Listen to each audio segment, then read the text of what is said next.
And I'm Sam, and I'm having a boiled egg for lunch today. I'll just sprinkle some salt on top. There. Oh, you've spilled some salt on the floor, Sam. Quick, throw some over your left shoulder. Throw salt over my shoulder? What are you talking about, Rob? It's bad luck to spill salt. Oh dear, it looks like Rob believes in superstitions. Old beliefs which are based on magic and mystery rather than science. Many superstitions are connected to food, as we'll discover in this programme. Right, like throwing salt over your shoulder to stop bad luck. Oh, come on, Rob. You don't really believe that, do you? Well, lots of people do believe food superstitions, including otherwise rational, scientific people.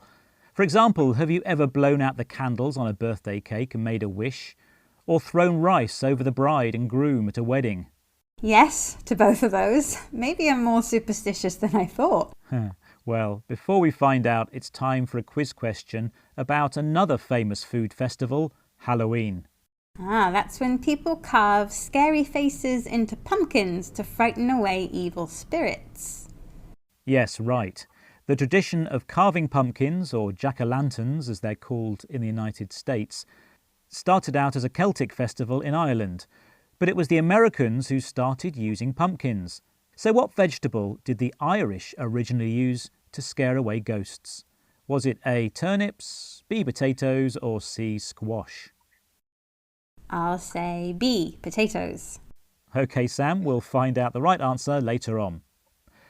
What's for sure is that cultures from around the world have been connecting food and magic for thousands of years, and over time it's created some strange beliefs. Here's food historian Tasha Marks describing one unusual superstition to BBC World Service programme, The Food Chain. When you have superstitions and they sort of mix with science and health and medicine, and one of the examples of that would be something like garlic, which we all know garlic wards off vampires, but it's also been thought to ward off the evil eye. And if you come across the term the evil eye, it's a sort of blanket term that sort of applies to any bad luck. Tasha says that garlic is believed to ward off vampires, meaning to repel or stop someone from harming you. According to this superstition, garlic also keeps away the evil eye, bad luck or magical spells with the power to cause bad things to happen. Tasha describes the evil eye as a blanket term for any bad luck.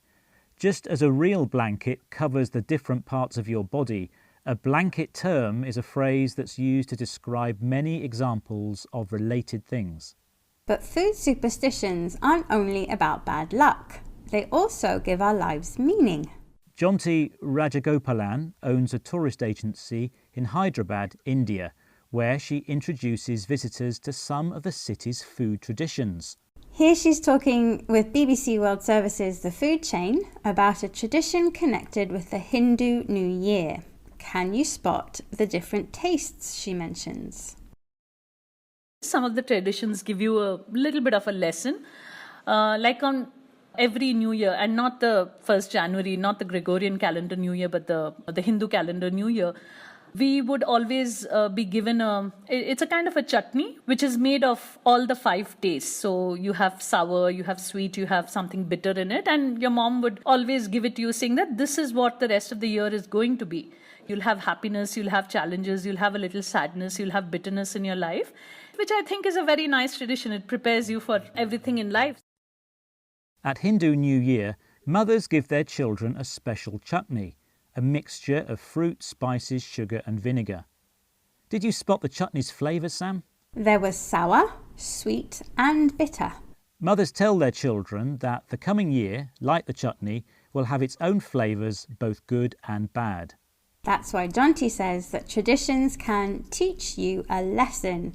They show you what you should or shouldn't do in the future as a result of experience.